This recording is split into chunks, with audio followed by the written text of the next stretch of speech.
Hi guys, welcome back to my channel. My name is Radhika and today we are going to talk about the dynamic programming approach of the problem that we discussed in our last video, that is the coin change problem. We have discussed the recursive approach of it.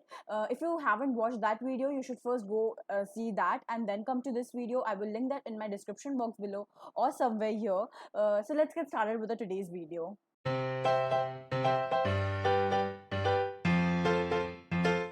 So we have already talked about the recursive approach. As I said, I will just give you an overview of the problem here and then we will see how we can do this using dynamic programming. Okay, so the name of a problem is coin change problem and the problem was कि अगर हमारे पास कुछ denominations के coin है जैसे कि 2, 3, 5 and हमें अगर 8 बनाना है तो हम उसको कितने वेज में बना सकते हैं.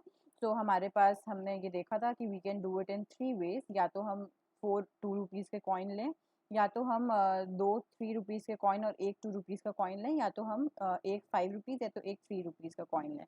एंड हमने रिकर्सिव अप्रोच ऑलरेडी डिस्कस किया है. तो लेट्स सी हम लोग टेबल कैसे बना सकते हैं. सबसे पहले हमको सोचना है कि हमारे टेबल में क्या क्या पैरामीटर्स होंगे. अगर आप यहाँ पे देखो, there are two things that is constantly changing. हमने लॉजिक क्या लगाई थी कि या तो हम किसी एलिमेंट को चूज करेंगे या तो नहीं करेंगे. या तो मतलब सोल्यूशन सेट में हमारा जो साइज है वो वैरी करेगा and obviously the amount is getting change, right. अगर 8 है तो फिर वो अगर हम कुछ ले रहे हैं तो हमारा अमाउंट बदल जा रहा है. तो उसी तरह यहाँ पे दो पैरामीटर्स हैं जो कि चेंज हो रहे हैं, जो कि है हमारा size of the solution set and the amount that we want to calculate. तो हमें एक 2D टेबल बनाना पड़ेगा. तो हमारे टेबल का कंटेंट्स क्या होगा, एक साइड पे होगा लाइक एक्स एक्सिस पे मान लीजिए हम लोग ले रहे हैं the coins, the denominations that we have, and y axis पे हम लोग लेंगे the sum that we want to generate. तो हमें सिंस 8 तक बनाना है तो हम 8 तक का सारा सोल्यूशंस लेंगे, क्योंकि हम यही करते हैं डायनामिक प्रोग्रामिंग में. We consider each and every solution and हम बॉटम अप अप्रोच में जाते हैं, यानी कि हम हर छोटा छोटा वैल्यू कैलकुलेट करते हैं और फिर हम डेस्टिनेशन तक पहुंचते हैं. तो अगर हमें 8 बनाना है तो हम हर चीज़ देखेंगे कि हम 1 सम बना सकते हैं, 2 बना सकते हैं, 3 बना सकते हैं, 4 बना सकते हैं, वैसे करके हम 8 तक जाएंगे. And also we will see कि अगर हमारा सब प्रॉब्लम्स होता है, यानी कि 2 3 5 नहीं होता, अगर सिर्फ 2 होता हमारे पास तो क्या हम बना पाते, 2 3 होता तो क्या बना पाते, 2 3 5 तीनों होता तो हम कैसे बना पाते. मैं जब ये टेबल बनाऊंगी तो आपको बेटर समझ में आएगा मैं क्या बोल रही हूँ. So let's make the table. तो टेबल में हमारा यहाँ पे होगा टू स्टार्ट और टेबल हम इसको 0 से लेंगे. 0 1 2 3 4 5 6 एंड यहाँ पे either you can start with 0 और you can start with 2, what ever you feel convenient. मुझे आदत है, मैं हमेशा 0 से स्टार्ट करती हूँ तो मैं 0 से ही स्टार्ट करूँगी. 0 मतलब हमने कुछ भी सेट में नहीं लिया है. 2 मतलब हमने सेट में सिर्फ 2 को कंसिडर किया है. 3 मतलब मैंने सेट में 2 और 3 दोनों को कंसिडर कर रही हूँ मैं. And 2 3 and 5. ठीक है. So this is a matrix. यहाँ पे हर एक सेल क्या रिप्रेजेंट करेगा कि वो सम अगर मुझे बनाना होता और मेरे पास अगर जैसे कि यहाँ पे मैं सोचूं अगर ये वाला सेल क्या रिप्रेजेंट कर रहा है. अगर मुझको 2 बनाना होता, सम 2 बनाना होता और मेरे पास में सिर्फ 2 होता अगर, तो मैं कितने वेज में वो बना पाती, ये सेल रिप्रेजेंट करेगा. अगर आप बोलो ये वाला सेल, तो ये सेल क्या रिप्रेजेंट करेगा, अगर मुझको सम 6 बनाना होता और मेरे पास 2 3 5 तीनों होता तो मैं क्या कितने वेज में वो बना पाती. तो अभी तक आपने गेस कर लिया होगा हमें हमारा आंसर कहाँ मिलेगा, इस सेल में, क्योंकि हमको अल्टीमेटली बताना क्या है कि अगर मेरे पास 2 3 5 तीनों कॉइन है और मेरे को 8 बनाना है तो मैं उसको कितने वेज में बना सकती हूँ, राइट. तो हमारा आंसर इस सेल में मिलेगा जो कि होगा डीपी ऑफ ये हमारा साइज ऑफ एरे है m and n. Okay okay. तो what do we want to do initially is हमको पहले ये पहला रो और ये पहला कॉलम भरना है, ताकि हम अपना जो आइडिया जो हम सोचेंगे इसको फिल करने के लिए उसको स्टार्ट कर पाएँ. ये वाला कॉलम जैसे मैंने बोला ये क्या रिप्रेजेंट कर रहा है कि हम सम 0 कितने वेज में बना सकते हैं. तो सम 0 बनाने का मतलब मेरे को कुछ भी सम नहीं बनाना है. तो उसका क्या हम तरीका है, हमारे पास एक तरीका हमेशा है कि हम कोई भी कॉइन ना लें, राइट. तो उसको हम 1 लिख लेंगे.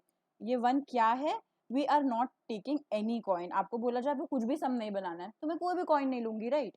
तो ये हो गया. ये हम लोग हमेशा एक एग्जांपल ट्रीट करते हैं कि हमें कुछ रुपीज़ का सामान खरीदना है तो हम कितने पैसे लेके जाएंगे. तो अगर हमें 0 रुपीज़ का सामान खरीदना है, कुछ फ्री में मिल रहा है, तो क्या तरीका है मेरे पास कि मैं कुछ भी ना लेके जाऊँ, एक तरीका है ना. तो वैसे ही ये 1 है। अब यहाँ पे कह रहे हैं कि मेरे पास कुछ भी नहीं है, आपके पास पैसे नहीं है, लेकिन आपको कुछ सामान खरीदना है। तो अगर वो फ्री है तब आप खरीद सकते हो, आपके पास एक तरीका है। लेकिन अगर वो 1 रुपी का है और आपके पास पैसे नहीं है तो आप नहीं खरीद सकते, राइट? तो इसीलिए वो 0। वैसे ही ये सारे सेल्स 0 होंगे। ठीक है, अब हम नेक्स्ट चीज में चलते हैं। अब क्या हो रहा है यहाँ पे कि मेरे पास 2 रुपी का कॉइन है, 2 रुपीज का कॉइन है, और मेरे को 1 रुपी का सामान खरीदना है। Now we are assuming that हमें वापस चेंज नहीं मिलेगा। तो फिर मतलब यहाँ पे कुछ नहीं हो सकता। तो मतलब इसके पहले जितने तरीकों से मैं कर सकती थी बिना इस कॉइन को कंसिडर करे, मतलब मैं कंसिडर कर लूंगी, मेरे पास 2 कभी था ही नहीं, तो 2 के पहले मेरे पास जितना थे उतना ही होगा, तो ऊपर वाले सेल से नीचे आ जाएगा आंसर। ठीक है, तो ये जब हम मैट्रिक्स बनाएंगे तब हम क्या करेंगे, जो हमारा इस कॉइन का वैल्यू है उस वैल्यू के पहले तक सारा चीज मेरा ऊपर से नीचे आएगा, यानी कि ये वाला ऊपर वाला कॉलम ही नीचे आएगा। तो मतलब यहाँ पे क्या हो रहा है, मैं यहाँ पे लिखती भी जाती हूँ ताकि आपको समझ में आता रहे कि मैं फॉर्मूला कैसे डिराइव कर रही हूँ। So if my coins of I, मेरा ये वाला पार्ट आई होगा और ये वाला पार्ट जे होगा। तो अगर coins of I is greater than J, ये मेरा जे सेल है 0 से 8 तक जे, अगर सेल मेरा बड़ा है तो it will be my DP of I J will be equal to DP of I minus 1 J. Next, अब मेरे को 2 रुपीज का कुछ खरीदना है एंड मेरे पास 2 रुपीज का कॉइन है। तो मैं ये कितने तरीकों से कर सकती हूँ?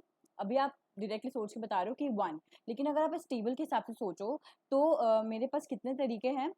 या तो मैं इस कॉइन को कंसिडर ना करूं, मतलब या तो मेरे पास 2 है तो मैं उसको कंसिडर ना करूं, मैं उसके पहले का देखूं। तो एक्सक्लूडिंग दिस, मैंने इसके बारे में रिकर्जन में बात किया है, हम हर चीज का 2 सोचेंगे, excluding that and including that.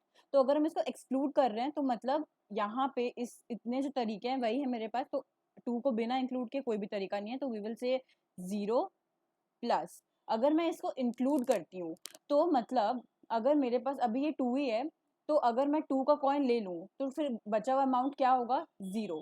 तो मैं क्या देखूंगी? 2 2 minus, I mean this minus my amount which is 0। तो 0 वाले कॉलम में क्या है? 0 वाले कॉलम में मतलब वो 0 बनाने के लिए मेरे को 2 रुपीज के कॉइन से मैं क्या बना सकती थी? एक तरीके से, तो ये जाएगा 0 plus 1, so it will B 1। Okay, you will understand this better जब मैं 3 बनाऊंगी। तो अब जब मैं 3 बना रही हूँ तो ऑफ कोर्स एक्सक्लूडिंग दिस, तो एक्सक्लूडिंग दिस मतलब 0 से चूज करना है, 0 प्लस। अगर मैं इंक्लूड करूँ तो मैंने 2 रुपीज का कॉइन ले लिया है अपने पास, अब मेरे पास कितना बचा? 3 माइनस 2। ठीक है, मुझे 3 रुपीज का सामान खरीदना था, मेरे पास 2 रुपीज का कॉइन है, तो मुझे 1 रुपी और चाहिए। तो 1 रुपी के लिए मेरे पास कितने तरीके हैं, मैं इसी सेल में चेक करूंगी। जब मेरे पास 2 का कॉइन है तब 1 रुपी बनाने का मेरे पास 0 तरीका है, तो मतलब ये हो जाएगा 0। तो मतलब 0, मतलब मैं सिर्फ 2 रुपीज के कॉइन से 3 रुपीज का सामान नहीं खरीद सकती। वैसे ही इसके बारे में भी सोचेंगे, अगर मेरे पास 2 रुपीज है, अगर मैं उसको एक्सक्लूड कर दूं तो 0, यानी कि 0 प्लस, और अगर मैं उसको इंक्लूड करूं तो क्या हो जाएगा मेरे पास? 4 माइनस 2, मतलब 2 बनाने का और कितने तरीका है? 1। तो मतलब 0 प्लस 1 1। आपको समझ में आया? उसी तरह ये 0, ये 1, ये 0 और ये 1 होगा। और फिर नेक्स्ट अब बात करते हैं 3 की। तो exactly in the same fashion, अगर मेरे पास 2 और 3 दोनों हैं और मेरे को 1 बनाना है तो मैं 3 तो इंक्लूड नहीं कर सकती, राइट? जब तक मेरा सम 3 नहीं होगा तब तक मैं 3 कॉइन को इंक्लूड नहीं कर सकती। तो जितना तरीका मैं सिर्फ 2 कॉइन, तो 3 होना ना होना इज इक्विवेलेंट। अगर आप मानो आपके पास 3 रुपीज का कॉइन है एंड 2 रुपीज का कॉइन है एंड आपको 2 रुपीज का कोई सामान खरीदना है, तो वो 3 रुपीज का कॉइन तो एनी वे यूज नहीं करोगे ना, वो तो कोई मैटर ही नहीं करता। तो इसीलिए 2 रुपीज का जितना तरीका से आप कर सकते हो वही होगा आपका आंसर। तो इसलिए आप इसको यहीं पे डायरेक्ट लिख दोगे 0 1। अब आपके पास आया है 3। 3 बनाने के लिए अब आप सोच सकते हो including this and excluding this. अगर आप इसको एक्सक्लूड कर रहे हो तो 0 प्लस, इंक्लूड कर रहे हो तो 3 माइनस 3 विच इज 0, जो हमको इस कॉलम में चेक करना है 1, तो ये हो जाएगा 1। ठीक है, 6 बनाने के लिए, अभी आप देखो 6 बनाने के लिए इंटरेस्टिंग, मेरे पास अगर मैं 3 एक्सक्लूड करूं तो भी मेरे पास एक तरीका है, सो 1। और अगर मैं 3 इंक्लूड करूं तो मतलब मेरे पास 6 माइनस 3 3, 3 बनाने का भी एक तरीका है, तो मतलब 1 प्लस 1 2 हो जाएगा, है ना? तो फिर आपको समझ में आया कि कैसे ये टेबल लॉजिक बना रहा है, खाली फॉर्मूला नहीं लर्न करना है, ये टेबल लॉजिकली सोचा गया है कि इसको कैसे फिल करना है।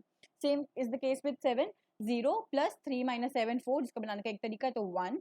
अगर 8 के लिए सोचेंगे तो 8 और 3 ऊपर तो है ही 1, तो 1 प्लस 5, 5 इज 1 तो 2। ठीक है, तो ये हो गया हमारा 3 बनाने का तरीका। अब before filling the fifth row, मतलब फिफ्थ वाला row, let me write the formula, let me just formulate whatever I have thought.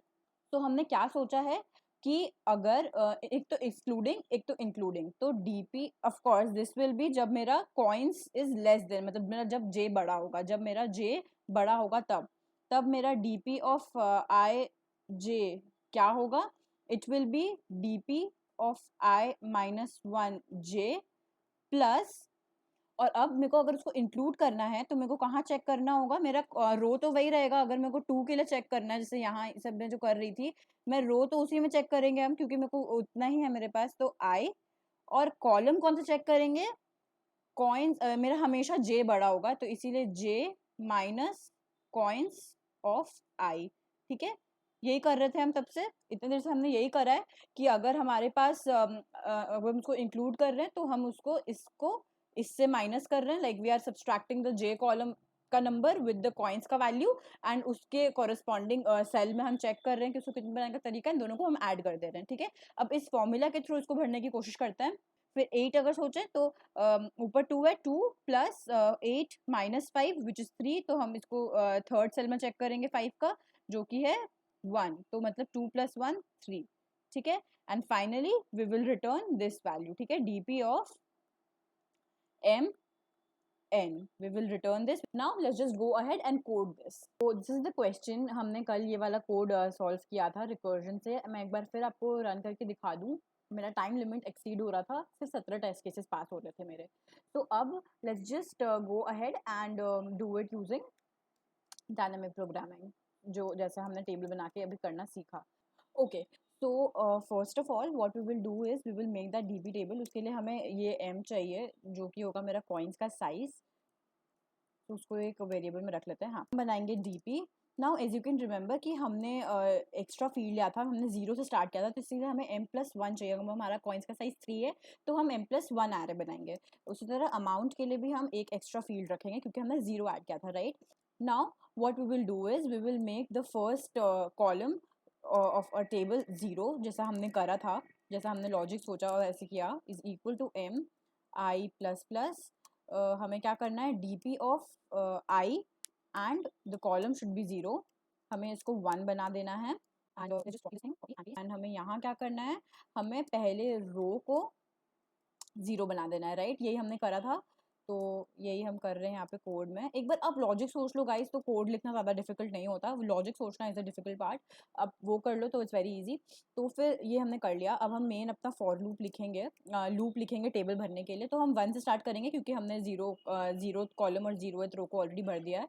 Is equal to m, अगर now I hope you understand why I am writing equal to m, क्योंकि हमने extra लिया तो हमारा index भी 3 तक ही होगा। मैं इसका एग्जाम्पल ले रही हूँ, इस वाले का, तो हमारा इंडेक्स भी 3 ही होगा। ठीक है, and I plus plus, this is for rows, and for I N T J is equal to 1, J is less than equal to amount, J plus plus, यहाँ पे भी हमारा इक्वल टू अमाउंट होगा। ठीक है, अब हमें क्या करना है, now if you can remember, if अगर हमारा coins of I, now 1 second, coins of I, coins of 1 हो जाएगा, तो आई -1 करना है हमें यहाँ पे। हाँ, तो कॉइन्स ऑफ आई -1, अगर इफ इट्स ग्रेटर देन जे, अगर मेरा जे से वो बड़ा है, तो सिंपली हमें क्या करना है, DP of I J should be equal to DP of I -1 J.